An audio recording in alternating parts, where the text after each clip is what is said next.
चुड़ैल बहनें। छोड़ दे, वही तो, छोड़ दे। इस पैटीज पर नजर पहले मेरी पड़ी थी, मगर निशाना पहले मैंने साधा था। हटो तुम दोनों, क्योंकि इसे मेरी उंगलियों ने चारों तरफ से घेर रखा है और हमारी उंगलियों ने तुम्हारी उंगलियों को चारों ओर से घेर लिया है। एक पैटीज के पीछे तीनों कुत्ते बिल्ली के जैसे क्यों लड़े जा रही हो? इससे बेहतर बंटवारा करके आपस में खा लो। मगर माँ, ये पैटीज पिताजी मेरे लिए लाए थे, इसे तो मैं ही खाऊंगी। विधि की बच्ची, अगर तू पापा की परी है तो मैं भी माँ की मगरमच्छ हूँ। ये पैटीज तो मेरे ही पेट में जाएगा। तीनों के बीच पैटीज के पीछे का वाद विवाद भीषण महाभारत में बदल जाता है। तीनों एक दूसरे के बाल पकड़कर मारपीट पर उतारू हो जाती हैं, जिसे देख तान्या थसकरी मारकर माथा पकड़कर कहती है, हे ईश्वर, कैसी झगड़ालू बिटिया जनी है मैंने। एक पल भी तीनों के बीच पटरी नहीं बैठती, जाने जब देखो घर को अखाड़ा बनाती रहती है। अरे तुम तीनों के महाभारत के कारण बेचारे पैटीज का भरता बन गया, अब बस करो। तेजसपुर गांव में रहने वाली तान्या की 3 बेटियां थीं। तीनों की उम्र में 2-2 वर्ष का अंतराल था। जहां विधि 16 बरस की थी, वहीं परिधि 14 की तो निधि 12 बरस की थी। ऐसा कोई दिन नहीं जाता था जिस रोज तीनों के बीच घमासान युद्ध न छिड़ता हो। वो हमेशा खाने की मेज को महाभारत का मैदान बनाती थी। समय गुजर रहा था। एक सुबह मेरे तीनों अनमोल रतन टिफिन तैयार कर दिया है, मन लगाकर पढ़ना, अलविदा। तीनों स्कूल के लिए निकल जाती हैं। तभी नन्ही निधि विधि छेड़ती है, अरे ओ विधि परिधि, ये कछुए की धीमी चाल चलना छोड़कर जरा तेज गति कर ले, वरना स्कूल मास्टर आज फिर तुम दोनों के गुर्दे छील देंगे। चुप कर, इस बित्ते भर की ततैया के बोल बच्चन बहुत ज्यादा बढ़ रहे हैं। बेटा कायदे में रह लो, वरना खोपड़ी खिसक गई तो 2 गज जमीन में गाड़ दूंगी। मैं तेरी इन खोखली धमकी से नहीं डरती, तू मेरा बाल भी बाका नहीं कर सकती। विधि, ये निधि तुझे ललकार रही है। तुझे तू इस बात पर अब कर इसका बाल बाका। बेटा ज्यादा बकैती ना करो, वरना हम साथ मिलकर तुम्हारे सर की हरियाली निचवाकर सजनी से गजनी बना देंगे। विधि और निधि की खिल्ली उड़ाता देख परिधि उनके सिर पर मुक्का मारकर कहती है, बहुत बत्ती सी निकल रही थी। दोनों गुस्से में बौखलाकर परिधि पर ताबड़तोड़ थप्पड़ बरसाती हैं और तीनों लड़ते हुए सड़क के बीचों बीच आ जाती हैं कि एक क्रेन उन तीनों को कुचलकर आगे बढ़ जाती है। उसी पल तीनों की आत्मा भयानक चुड़ैल के वेश में उनके शरीर को भेदते हुए बाहर आती है और वो तीनों हवा में उड़ने लगती हैं। अरे ये क्या है, हम तीनों फर्श से अर्श पर कैसे आ गए? लगता है हम तीनों के अंदर फ्लाइंग जय बन गई है। चलो दौड़ाकर घर चलते हैं। तीनों चुड़ैल बहनें तेज तूफान को चीरती हुई घर का रुख करती हैं, जहां तान्या कहती है, इतनी सांझ हो गई, जाने मेरी बिटिया कहाँ रह गई है? माँ, हम ये रही। देखो माँ, लगता है माँ हमारे संग खेल खेल रही है। जैसे ही तीनों चुड़ैल तान्या के स्पर्श करने की कोशिश करती हैं, वो आर पार हो जाती है, जिसे देख वो भौचक्की रह जाती है। अरे हम तीनों माँ के आर पार कैसे आए? कहीं हम तीनों पारदर्शी तो नहीं हो गए?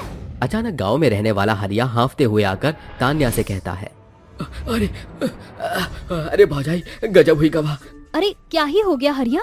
अरे गांव की सड़क पर आपकी तीनों बेटियों की लावारिश लाश पड़ी है। ये सुनते ही तीनों चुड़ैलों के पैरों तले जमीन खिसक जाती है।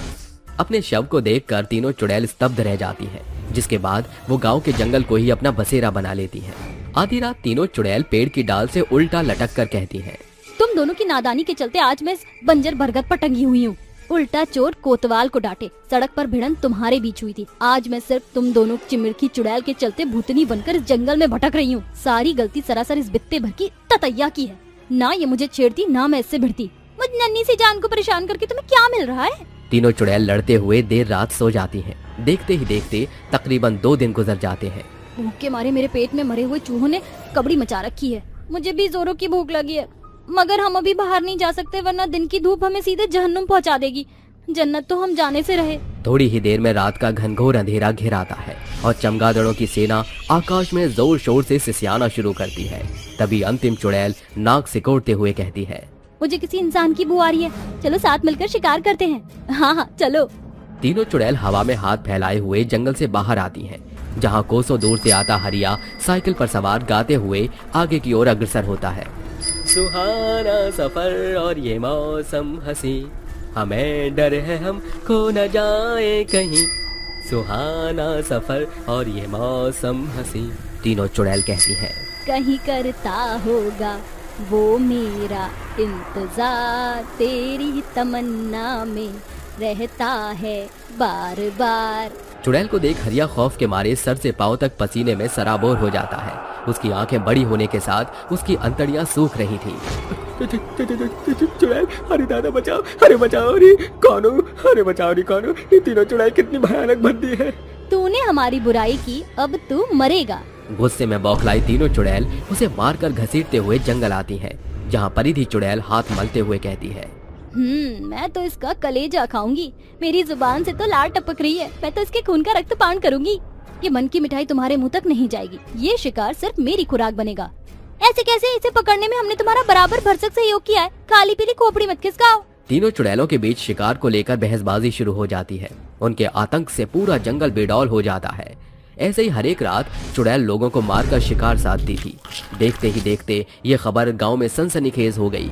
सभी सरपंच की सभा में उपस्थित होते हैं। अरे देखते ही देखते आधा गांव सफाचट हो गया। जाने कौन कर रहा है ये सब? सरपंच जी, ये सारा ब्यूचक्र तान्या की 3 चुड़ैल बेटियों का है। सच क्या है ये तो अब पुरोहित जी से पता चलेगा।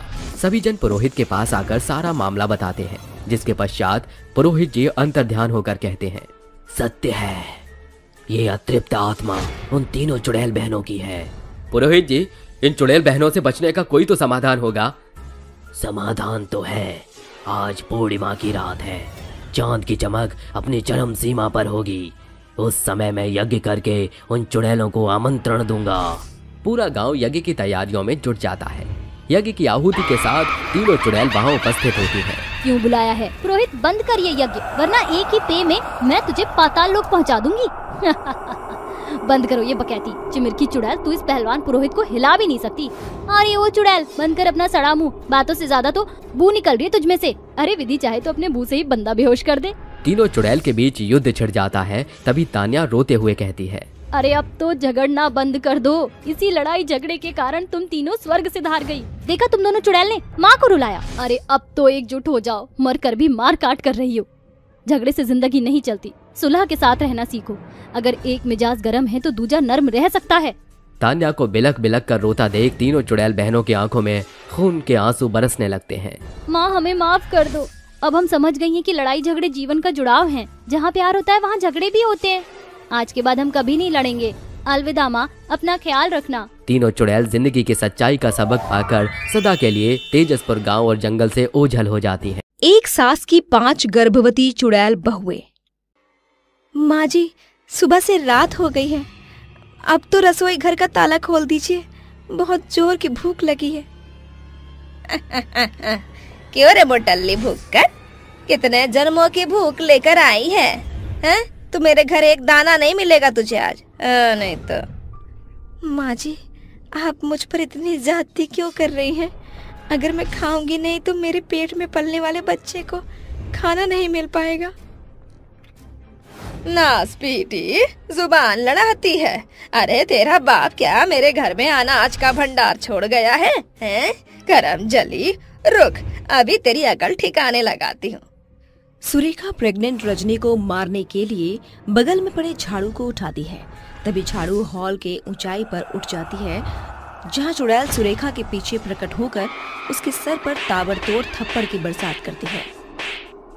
हाय रे अम्मा, किसने इतनी तेजी से मेरी खोपड़ी पर चटकन गिराए हैं? क्या हुआ सुरेखा मौसी, खोपड़ी छन्ना उठी क्या? अरे दादा, एक तो खोपड़ी छल्ली कर दिया, अब पूछत है। 5 चुड़ैल छत पर से चिपककर खूब डराती धमकाती हैं और कहती हैं, बूढ़ी खोड़ी लाल लगाम, बहुत शौक है ना तुझे बहू पर अत्याचार करने का? अगर दोबारा अपनी गर्भवती बहू पर जुल्म किया तो हम 5 तुझे ढोल मृदंग की तरह बजा डालेंगे और ऐसा मजा चखाएंगे कि जीवन भर याद रखेंगे। बोल बोल बुढ़िया, इतना काफी है कि और डेमो देकर समझाएं? अरे नहीं, मेरे अकल के पर्दे खुल गए हैं। सही वक्त पर इरादा बदल दिया तूने। कल मुही, तेरी शोर के चलते ये चुड़ैल मुझे खाने दौड़ी थी। 5 गर्भवती चुड़ैल के ओझल होते ही सुरेखा अपनी गर्भवती बहू पर अत्याचार करने लगती है। तभी वो चुड़ैल वापस आकर अपने नाखून से उसकी गर्दन तार तार करके उसको खा पी कर डकार मारती हुई कहती है, आहा, इसका गर्मा गर्म खून पीकर मजा आ गया। मुझको तो सबसे लजीज इसका मांस लगा। इसके मांस और खून में खूब सारे विटामिन प्रोटीन होंगे जो हमारे पेट में पल रहे बच्चों के विकास में बहुत लाभदायक है। चलो बहनों, चलते हैं। पांचों गर्भवती चुड़ैल वहां से निकलकर एक घने जंगल में बरसों से खड़े बरगद की डाल से उल्टा लटक कर सो जाती हैं। ऐसे ही 2 दिन बीत जाते हैं और चुड़ैल बरगद की डाल पर बैठकर कहती है, जी तो करता है कि ऐसी सास की सांस निकाल कर रख दूं। काश इस दुनिया में सास नाम की बला ही ना होती। अरे ये सास अक्सर ये भूल जाती है कि सास भी कभी बहू थी। इस 4G के जमाने में इंटरनेट वाली सास होती तो कितना सुकून होता बहू की जिंदगियों में। अरे अब बंद करो अपनी सड़ी जुबान, तुम्हारे हांडी जैसे पेट में भूख से खलबली नहीं हो रही क्या? पांचों भूखी चुड़ैल इधर उधर ताकते हुए कहती हैं, और कितनी देर हमें यूं शिकार की राह देखनी होगी। भूख के मारे मेरे पेट में पल रहे भूतिया बच्चे ने तबाही मचा रखी है। चलो किसी इंसान को मार कर खाते हैं। अरे मैं नॉन वेजिटेरियन नहीं हूँ, मैं किसी इंसान को खाकर अपना पेट नहीं भर सकती। तो चलो फिर जंगल के आदमखोर जानवरों को खाकर ही अपना पेट भरते हैं। अगर आज की रात हम चुड़ैल कुछ खाएंगे नहीं तो हमारे अंदर पल रहे बच्चों का विकास रुक जाएगा। न जाने क्यों मेरे कानों में किसी के आने की हलचल सुनाई दे रही है। अंधेरी रात में दरअसल उस जंगल से एक सास बहू की जोड़ी चली जा रही थी। अरे पैरों में घी लगाए हैं क्या? जल्दी जल्दी पैर क्यों नहीं चला रही? माँ जी, मुझे पेट में बहुत दर्द हो रहा है, मुझसे अब और चला नहीं जाएगा। अब क्या तेरे लिए गुलाब के फूल बिछाऊं? पांचों चुड़ैल गुस्से से बौखलाकर उसके सामने प्रकट होकर कहती है, योरी बुढ़िया, बड़ा शहादरा एक्सप्रेस की तरह पैर चल रहे हैं तेरे।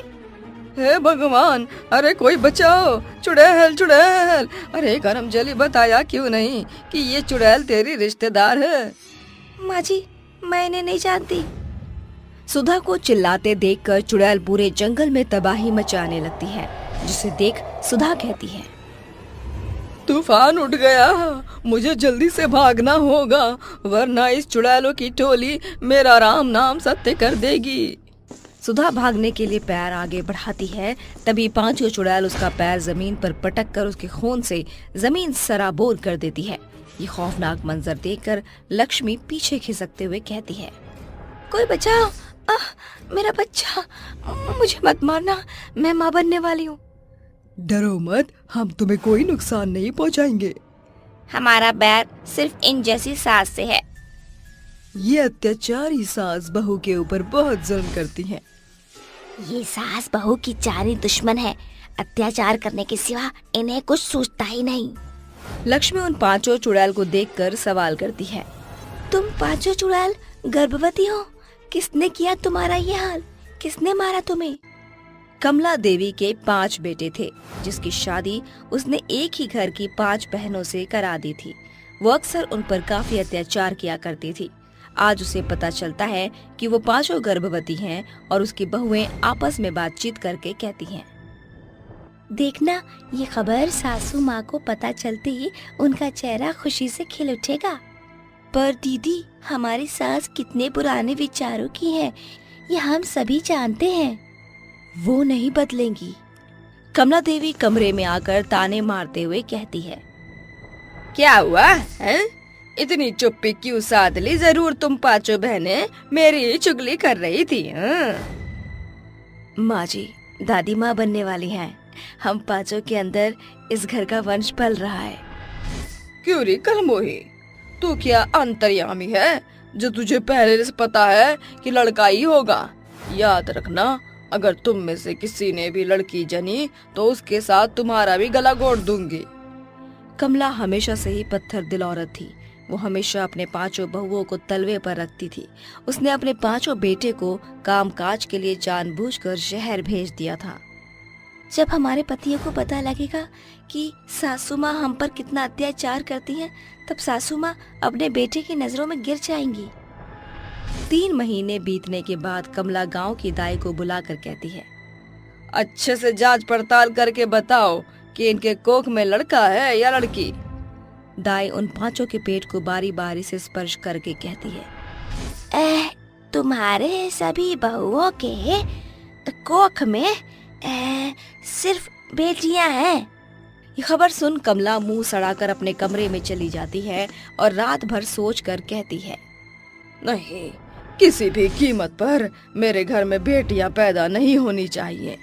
अगली सुबह कमला रसोई घर में आकर खाना बनाकर उसमें जहर मिलाकर कहती है, इस जहरीले खाने को खाते ही पांचों का राम नाम सत्य हो जाएगा। सासू माँ, आज आपने खाना बनाया? आज कोई खास वजह है क्या? मेरी प्यारी बहू, आज मेरी भटक खुल गई है। ये सब कुछ तुम्हारे लिए है। खाना खाते उन पांचों के मुंह से बेहिसाब खून की उल्टियां होने के साथ तड़प कर उनकी मौत हो जाती है और वो चुड़ैल बन जाती है। आज हम अपनी सास को मजा चखाएंगी। गर्भवती चुड़ैल उड़ते हुए अपने सो रही सास के पास आकर उसको डरा कर कहती है, सासू माँ, सवेरा हो गया, उठो ना। कमला झट से आंखें खोलकर चीखते हुए कहती है, अरे ये तो फिर लौट आई।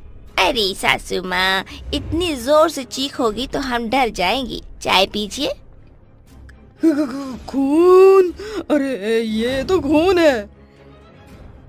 तो बताओ प्यारी सासू माँ, कैसी मौत पसंद करोगी?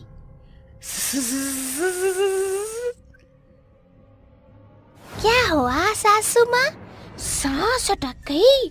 वैसे भी अभी आपकी सांस बंद होने वाली है। बहू, सास तो माँ समान होती है, तुम मुझे क्यों निपटाने पर तुली हो? क्योंकि सासू जी, तूने हमारी कदर न जानी। बहू को तूने बहू न समझा, समझा नौकरानी। तुम जैसे कसाई को जीने का कोई हक नहीं। पांचों चुड़ैल कमला को मौत के घाट उतार कर कहती हैं, हमारा बदला पूरा हुआ, अब हमारी आत्मा को मुक्ति मिल जाएगी। इस तरह पांचों गर्भवती चुड़ैल अपनी मौत का बदला लेकर हमेशा के लिए एक साथ गायब हो जाती हैं। गांव में चुड़ैल का नहाना। ज्वालापुर नाम का एक गांव था। वहां के लोग पुरानी सोच से जुड़े हुए हैं। वहां अभी भी ऐसी काफी चीजें थी जो विकसित नहीं हुई थी। हालांकि आमतौर पर आसपास के गांव में स्नान घर, टॉयलेट, सड़कें, स्कूल आदि बन चुके थे, पर ज्वालापुर गांव में नहीं बना था। हमेशा की तरह उस गांव की औरतें सुबह जल्दी उठकर नदी पर स्नान करने पहुंच जाया करती थी। ऐसे ही 5-6 औरतें स्नान कर ही रही थी। अरे आज वो बीना नहीं आई क्या? वो सो रही होगी ना, इसलिए आई नहीं होगी। फिर क्या? कहने के बाद भी घोड़ी आई नहीं। वो तो अभी भी घोड़े बेचकर सो रही है। अरे क्या तुम भी बीना की बातें लेकर बैठ गए हो? अरे मजा करो ना, कितना मजा आ रहा है खुले में नहाने का। मुझे तो बिल्कुल अच्छा नहीं लगता खुले में ऐसे स्नान करना, पर क्या करें, मजबूरी है। कोई भरोसा नहीं है, कौन हमें कहाँ झाड़ियों से झांक रहे हो। हाँ, ये तो तुम बिल्कुल ठीक कह रही हो। तुम दोनों जो भी कहो, मुझे तो ऐसे ही अच्छा लगता है, क्योंकि हम शुरू से ही ऐसे स्नान करते हैं। गायत्री इतना कहती है कि एक कौवा उड़ता हुआ उसके सिर पर बीट करके चला जाता है। ये देखकर सरला, मंजू के साथ बाकी औरतें भी उस पर हंसने लगती हैं। ले और नहा ले खुले में, बड़ा पसंद है ना तुझे? मुझे बस इसीलिए ही नहीं पसंद। बिल्कुल मुझे भी नहीं पसंद, बिल्कुल मुझे भी नहीं पसंद। सभी औरतें नहाने में व्यस्त थीं कि गांव के बदमाश आदमी उन्हें छुपकर पेड़ के पीछे से देख रहे थे। अय्यो, अरे देखो देखो, गांव की औरतें कैसे नहा रही हैं। अरे ये स्त्रियां कितनी सुंदर होती हैं ना, संसार की सबसे अच्छी चीज है ये। अरे यार, यहाँ पर बिल्कुल अच्छा नहीं लग रहा, हम थोड़ा आगे चलते हैं तो सही रहेगा, है? वो दोनों आगे आकर झाड़ियों में जैसे ही छुपते हैं कि उनकी आवाज से औरतें खबरदार हो जाती हैं और वहीं दोनों गुंडों को देख लेती हैं। तो सरला एक मग्गा उठाकर नंदू के सिर पर मारती है और कहती है, अरे निर्लज, पापी, दुष्ट आदमी, शर्म नहीं आती? इसीलिए वो पाए से स्नान करता हुआ देख रहा है औरतों को। तुम्हारी तो जरूर शिकायत करनी पड़ेगी। वाह सरला, तूने ये करके बिल्कुल ठीक किया है। और मारे से आज तो इसकी खैर नहीं। चलो चलो, इन्हें मारने चलते हैं। ये बोलकर सभी औरतें तालाब से बाहर आकर गुंडों के पास जाती हैं और मारने लगती हैं। तभी दूसरा बदमाश दिलीप मंजू का हाथ पकड़कर कहता है, मेरे से होशियारी की तो बहुत बुरा होगा। अगर इतना ही है तो खुले में न नहाया करो, जब तुम ऐसे करोगी तो यही होगा। वाह मेरे दिलीप साहब, क्या डायलॉग मारा आपने। अब इन औरतों की हेकड़ी निकालते हैं हम। देखो, अगर मंजू को कुछ भी हुआ तो मुझसे बुरा कोई नहीं होगा। अरे जाने मन, तुम बुरी नहीं, तुम बहुत अच्छी हो। तुमसे अच्छा कोई नहीं हो सकता। इन लोगों ने तो अपनी हद ही पार कर दी है। ये कहते ही नंदू भी चाकू लेकर गायत्री की गर्दन काटने वाला होता है। इतने में मौसम का रुख अचानक खराब हो जाता है। तेज बारिश होने लगती है और एक बवंडर के साथ चुड़ैल आती है, जो उस बवंडर में उन दोनों बदमाशों को मार डालती है, फिर फेंक कर चली जाती है। वहां की औरतों को कुछ भी समझ नहीं आता कि ये हुआ तो हुआ क्या, पर आखिर वो चुड़ैल कौन थी जो इन औरतों की मदद करके बवंडर सहित गायब हो जाती है। जानने के लिए कहानी में आगे बढ़ते हैं। ऐसे ही अगले दिन मंजू अपने पति सुरेश से कहती है, जो कि गांव का सरपंच भी था। सुरेश जी, आपको पता है कल कितना बड़ा हादसा होते होते रह गया। तो बदमाश हम औरतों को स्नान करते हुए देख रहे थे। उसके बाद जब हमने उनका विरोध किया तो उसने मेरी और गायत्री की गर्दन पर चाकू रख दिया। फिर अचानक एक बवंडर आया जिसमें वो दोनों मर गए। पता नहीं कैसे, लेकिन मेरी समस्या ये है कि आप गांव की औरतों की सुरक्षा को ध्यान में रखकर एक स्नान घर क्यों नहीं बनवा देते? मंजू, तुम ये कैसी बातें कर रही हो? तुम्हारी बात समझ रहा हूँ मैं, लेकिन फिर गांव की हर औरतें यही बात करती रहेंगी, ऐसे कैसे चलेगा? तुम और जल्दी क्यों नहीं स्नान करके आ जाती हो? अजी, इससे ज्यादा और अंधेरे में गए तो कीड़े और जानवरों का डर रहता है।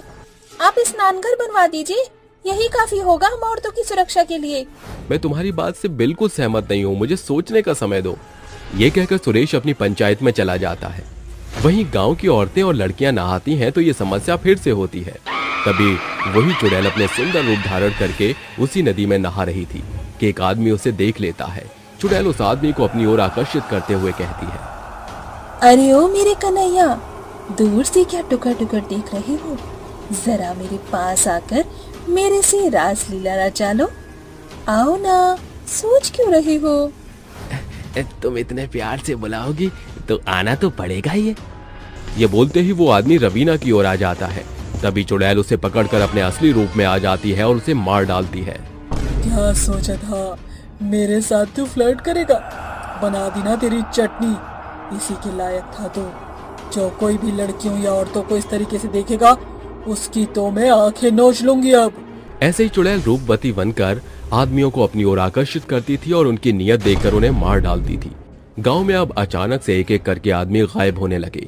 इस बात से चिंता करके सभी पत्नियां सरपंच से बात करती हैं तो वो कहता है, देखिए आप सभी चिंता मत कीजिए, मैं इस समस्या की जड़ तक पहुंचने का प्रयास करता हूँ।